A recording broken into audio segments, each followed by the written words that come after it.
बिस्मिल्लाहिर्रहमानिर्रहीम। शुरू अल्लाह पाक के बबरकत नाम से दिलों के हाल को जानता है। Welcome to training tribe 69। सबसे पहले चैनल को सब्सक्राइब कर लें, वीडियो को लाइक कर लें, नोटिफिकेशन ऑन कर लें ताकि आने वाली तमाम वीडियोस आपको सबसे पहले मिल सकें। स्टार्ट करते हैं जी आज का एनालिसिस बीटीसी से। और बीटीसी को पहले हम 1 वीक टाइम फ्रेम पे देख लेते हैं, क्योंकि आज नेक्स्ट वीक नया वीक स्टार्ट हुआ है। और आपने इन लाइन से कंफ्यूज नहीं होना, ये मैं आपको बताता हूँ ये क्या चीज़ है।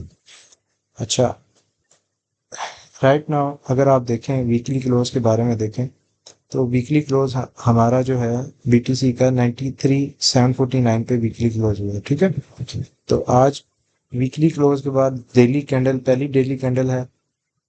डेली कैंडल का जो स्टार्ट है इट वाज लाइक, अगर हम इसको 4 घंटे के टाइम फ्रेम पे देखें तो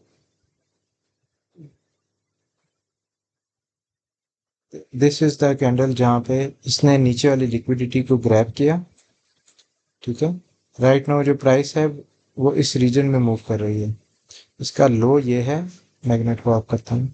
इसका लो ये है और इसका हाई टारगेट जो है 96-97,000 है। और अगर हम इस वेव को देखें, ये जो वेव थी हमारी बीटीसी की, मैं इसको थोड़ा सा आपके लिए,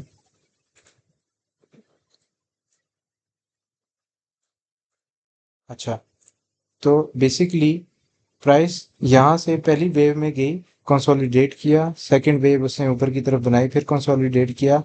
तो अब एक थर्ड वेव का इंतज़ार है। और थर्ड वेव को अप्रूव करने के लिए या उसको आप देखने के लिए लिक्विडिटी को भी देख सकते हैं। जैसा कि आप देख सकते हैं 96,200 या 96,300 के ऊपर लिक्विडिटी मौजूद है। ठीक है, इसी तरह आप 1 वीक टाइम फ्रेम पे अगर हम देखें इसको, तो 1 वीक टाइम फ्रेम पे ऊपर बहुत सारी लिक्विडिटी बन चुकी है। पहले नीचे लिक्विडिटी थी, सुबह जब प्राइस नीचे आई तो यहाँ पे बहुत सारे स्टॉप लॉसेस थे इसके नीचे, यहाँ पे हिट हुए तो ये लिक्विडिटी लेवल कम हो गया। राइट नाउ प्राइस जो है वो इन लिक्विडिटी लेवल्स को कैच करने के लिए जाएगी मोस्ट प्रोबेबली। ठीक है, और अगर हम अपनी सपोर्ट और रेजिस्टेंसेस को देखें यहाँ पे, तो राइट नाउ आप देख सकते हैं, मैं सारी चीज़ें क्लोज करके आपको दिखाता हूँ। अच्छा, राइट नाउ हमारे पास एक जो रेजिस्टेंस है वो 98,000 के ऊपर मौजूद है। अभी करंटली जो है प्राइस वो 96,000 की रेजिस्टेंस के ऊपर है।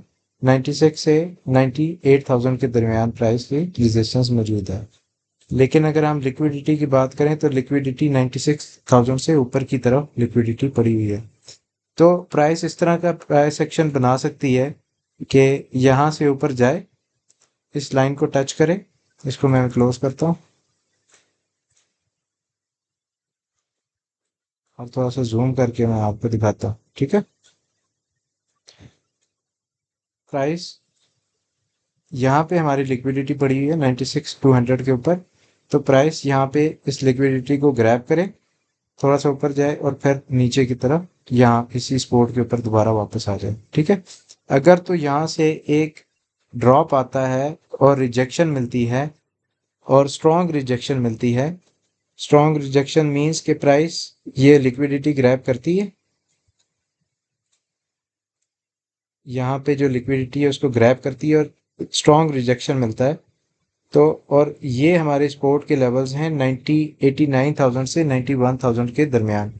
तो price should stay in this levels. ठीक है, और अगर थोड़ी सी नीचे जाती है और विक बना के ऊपर आती है तो स्टिल इसको यहाँ पे स्टेबल करना चाहिए। ठीक है, अगर तो प्राइस स्टेबल नहीं करती तो इन दैट केस हम क्या है, हम दोबारा से इस रेंज में आ जाएंगे जो 84-86,000 की रेंज है।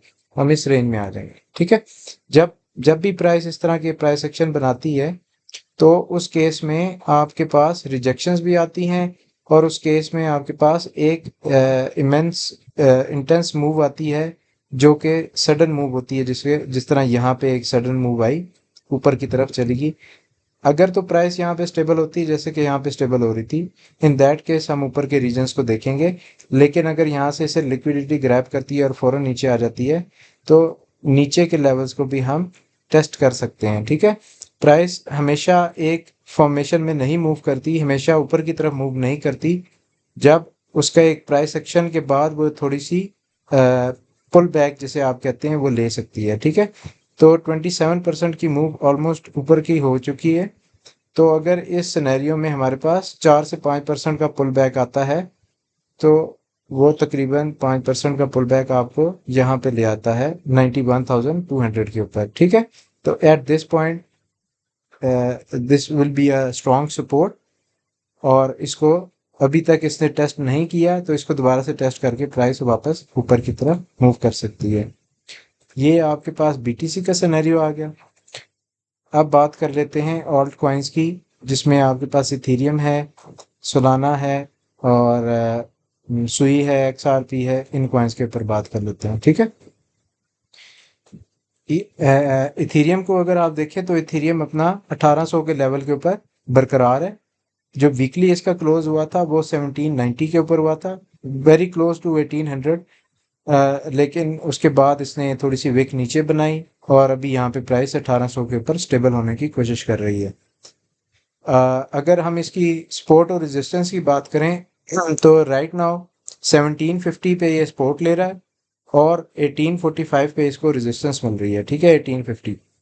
वंस द प्राइस कंफर्म है daily close above this line जो 1850 की लाइन है, इसके ऊपर जब प्राइस डेली क्लोज कर देगी तो हम ऊपर के रीजन्स को इजीली देख सकते हैं। ठीक है, उसके बाद हमारे पास नेक्स्ट रीजन जो है वो 6% की मूव बनती है, जो कि तकरीबन 2000 की रेंज में बनती है। ठीक है, 1956 यहाँ पे शो कर रहा, वो due to this week show कर रहा है, लेकिन 2000 के रेंज आप समझें। इसके बाद जो है हमारा नेक्स्ट टारगेट जो है वो 2000 का होगा। ये वो ही सिनेरियो रिपीट होगा जैसे कि बीटीसी का हो रहा है। बीटीसी को ये फॉलो करेगी इसकी प्राइस। अगर हम सुई की बात करें तो सुई का जो है वीकली क्लोज भी अच्छा हुआ। सुई ने आज भी तकरीबन 5 से 6% की मूव ले चुका है। तो सुई एक ऐसा कॉइन है जो कि बहुत फास्ट मूव करता है और बहुत अच्छा मूव कर रहा है, और इस लाइन के ऊपर सुई ने 3.4 का लेवल जो है उसने ब्रेक नहीं किया और इसके नीचे कोई भी डेली कैंडल क्लोज नहीं की। तो राइट नाउ हम जो इसका रीजन देख रहे हैं वो ये वाला रीजन है जिसके अंदर हम इसको ट्रेड कर सकते हैं। ठीक है, तो इसको हम जो इसका लोएस्ट लेवल है वो 3.49 का होगा और अपर लेवल जो है वो 4 या 3.9 के दरमियान होगा। इसी तरह हम एक्सआरपी की बात करें तो एक्सआरपी को अगर आप देखें तो एक्सआरपी की डेली जो कैंडल है वो ऑलरेडी एक बुलिश कैंडल बना रहा है। लास्ट जो इसका डेली क्लोज हुआ था बहुत अच्छा क्लोज हुआ था, तो इस ट्रेंड से ऊपर इसका क्लोज हुआ तो ऑब्वियस था यहाँ से इसने ऊपर की तरफ मूव करना है। लेकिन राइट नाउ जो हमें रेजिस्टेंस मिल रही है एथीरियम के लिए वो वहाँ पे 2.34 के ऊपर इसकी रेजिस्टेंस आ रही है। अगर मैं छोटे टाइम फ्रेम पे आपको दिखाऊं तो आपको यहाँ से सही तरह से नजर आएगा कि this is the point, this is the level जहाँ पे प्राइस जो है वो रिजेक्शन ले रही है और यहाँ से दोबारा नीचे के लेवल्स को देख सकती है। अच्छा, अब इसके लिए आपके पास जो रीजन है प्ले करने का वो ये वाला रीजन है प्ले करने का, 5% का रीजन है और ये एक अच्छा रीजन है। अगर तो प्राइस इधर आती है तो this will be a buying zone, यहाँ पे आती है तो it will be a sell zone. Right now price यहाँ से थोड़ी सी रिजेक्शन ले रही है, इस पॉइंट के ऊपर स्टेबल हो सकती है 2.2841 का जो पॉइंट है, और ये प्रीवियस डेली क्लोज भी है। तो अगर इस कैंडल को नीचे तक कंप्लीट करती है तो इन दैट सिनेरियो 2.26 से दोबारा से एक बाउंस ले सकती है, और यहाँ से अगर हम इसके बाउंस को देखें तो ऑलमोस्ट ये 3% का बाउंस बनता है। इसी तरह अगर हम सोलाना को देखें तो सोलाना राइट नाउ अपनी जो इसकी जो सपोर्ट है वो 146 है और इसकी जो रेजिस्टेंस है 155 है। राइट नाउ ये इसी के दरमियान मूव कर रहा है। अगर इसके दरमियान वाली रेजिस्टेंस या सपोर्ट की बात करें तो इसके दरमियान 150 के ऊपर आपको एक रिजेक्शन देखने को मिल रही है। कार्डानो की बात करें तो कार्डानो जो है वो अपने इस रीजन को ब्रेक कर चुका है, ऊपर की रीजन की तरफ देख रहा है। राइट नाउ वो एक कंसोलिडेशन फेज में है, नीचे भी नहीं मूव कर रहा ऊपर भी नहीं मूव कर रहा, लेकिन अगर नीचे की तरफ आती है तो 0.6 के ऊपर एक स्ट्रॉन्ग सपोर्ट मौजूद है, यहाँ से आपका बाइंग जोन बनता है। और यहाँ से अगर आप इसकी बात करें रेंज की बात करें तो ये 16% की मूव बनती है। अगर यहाँ से प्राइस आती है तो we are looking for a straight bounce towards 0.7। अच्छा, नॉर्मली मेरी कोशिश ये होती है कि जब भी किसी स्पोर्ट के ऊपर आ रही हो प्राइस तो थोड़ा सा मैं इधर बाय कर लूँ और थोड़ा सा मैं उसके मिड में जाके बाय कर लूँ, ठीक है। तो most of the time price जब सपोर्ट पे आती है तो वो एक विक बनाती है, तो जब आप इधर बाय करेंगे तो आपकी प्राइस ऑटोमेटिकली सपोर्ट से भी नीचे आ जाएगी, तो आपको स्टॉप लॉस लगाने में आसानी होगी। बीटीसी डोमिनेंस को अगर हम देखें तो ऑल टाइम हाईज के ऊपर ही फिर रही है, बीटीसी डोमिनेंस अच्छी जा रही है। गोल्ड की बात कर लें तो गोल्ड आपका दोबारा से एक बाउंस बैक लेने के इरादे रख रहा है, यहाँ से ऊपर की तरफ मूव करने की कोशिश करना चाह रहा है। अगर हम इसके डेली को देखें तो राइट नाउ अगर आप डेली कैंडल्स को देखें तो डेली कैंडल्स में आपके पास ये लेवल है 3282 का, इसको अभी तक उसने ब्रेक नहीं किया। विक ज़रूर बनाई है, ये इसने एक दो तीन विक बना चुका है, लेकिन अभी तक इसको ब्रेक नहीं किया। अगर प्राइस यहीं पे स्टेबल कर जाती है गोल्ड की, तो इन दैट सिनेरियो हम दोबारा से एक बाउंस देख सकते हैं गोल्ड में। और अगर गोल्ड के बारे में अगर मार्केट थोड़ी सी भी स्टेबल हो जाती है तो इन दैट सिनेरियो हम गोल्ड को नीचे आता हुआ देख रहे हैं, और 3000 की रेंज जो है वो गोल्ड की 3000 से 3100 के दरमियान एक बाइंग जोन है। S&P 500 की बात करें तो S&P 500 एक बुलिश मूव दिखा रहा है। आज कभी मार्केट ओपन नहीं हुई और मार्केट ओपन से पहले ही 1% का मूव है। नेस्डैक की बात करें तो उसमें भी 1.5% का मूव है। तो स्टॉक मार्केट के साथ ही क्रिप्टो भी रिलेटेड है, तो स्टॉक मार्केट अगर पंप करेगी तो क्रिप्टो भी पंप करेगी। और अगर स्टॉक मार्केट में थोड़ी सी भी इस तरह टर्बुलेंस देखने को मिलती है तो इन दैट सिनेरियो हम क्रिप्टो में भी टर्बुलेंस देख सकते हैं, ठीक है। तो अभी अगर हम बात करें तो right now BTC is very stable, एक स्टेबल मूवमेंट बना रहा है और यहाँ से ऊपर लिक्विडिटी को ग्रैब करने जा रहा है। और ये लिक्विडिटी के पैचेस हैं जिनको ग्रैब करने की कोशिश करेगा 96,200 पे। और अगर हम इसको 12 घंटे के टाइम फ्रेम पे देखें तो बिल्कुल एग्जैक्ट बीटीसी की प्राइस जहाँ पे हवर कर रही है, जहाँ पे घूम रही है, वहीं पे उसके एग्जैक्ट ऊपर इसकी लिक्विडिटी मौजूद है। ऑर्डर ब्लॉक को एक दफ़ा देख लेते हैं और अपनी वीडियो को फाइनलाइज करते हैं और बंद करते हैं। ऑर्डर ब्लॉक को एक दफ़ा बीटीसी के देख लेते हैं और बीटीसी के ऑर्डर ब्लॉक 4 घंटे के टाइम फ्रेम पे हम देखते हैं, ताकि हमें थोड़ा बहुत आइडिया हो जाए। ऑर्डर ब्लॉक बहुत ज़रूरी होता है किसी भी ट्रेडर के लिए, इन चीज़ों को देखना और समझना। तो राइट नाउ 95,000 पे सेलिंग हुई है और 95,000 के ऊपर 18 मिलियन की ऑलमोस्ट सेलिंग हुई है। और अगर हम 95,600 पे देखें तो वहाँ पे भी आपके पास 1.12 मिलियन की सेलिंग हुई है और तकरीबन 200% का ऑर्डर फिल हुआ है, ठीक है। तो इनिशियल अमाउंट इसकी कम थी, इनिशियल अमाउंट जो है वो तकरीबन 500,000 की थी, लेकिन जो टोटल अमाउंट जहाँ पे ट्रांजैक्ट हुई है वो तकरीबन 3.41 मिलियन की हुई है, यानी कि 600% तकरीबन ट्रांजैक्शन हुई है।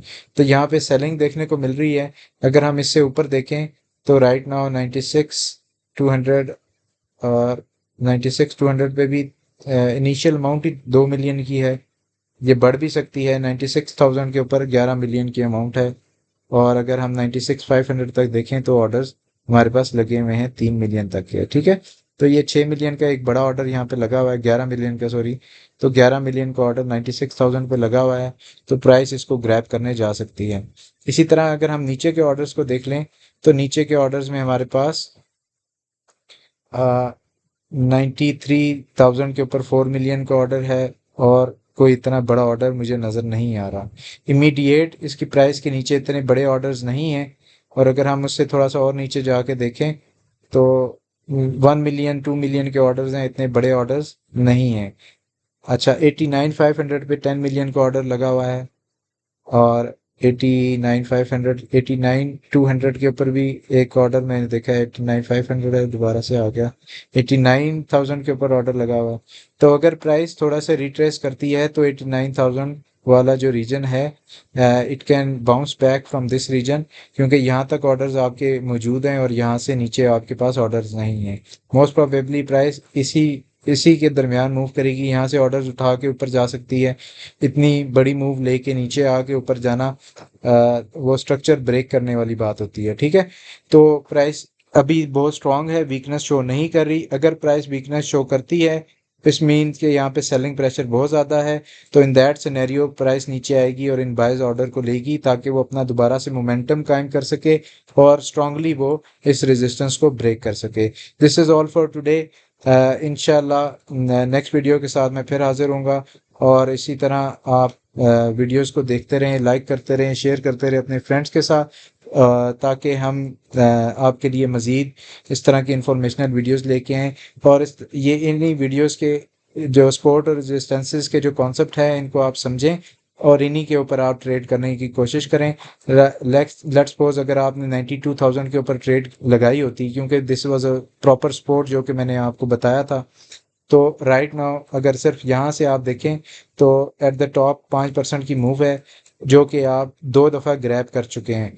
एक दफ़ा यहाँ से 5% की मूव आई, उसके बाद एक रिट्रेस देखने को मिला 3% का, और यहाँ पे ऑब्वियसली जब आपका एक मोमेंटम बन जाता है, बाय करते हैं, सेल करते हैं, उसके करीब आती है, फिर बाय करते हैं, फिर सेल करते हैं, तो इस तरह की मार्केट में आप चॉपी मार्केट में बाय सेल करके इजीली प्रॉफिट ले सकते हैं। Thank you for watching. शुक्रिया।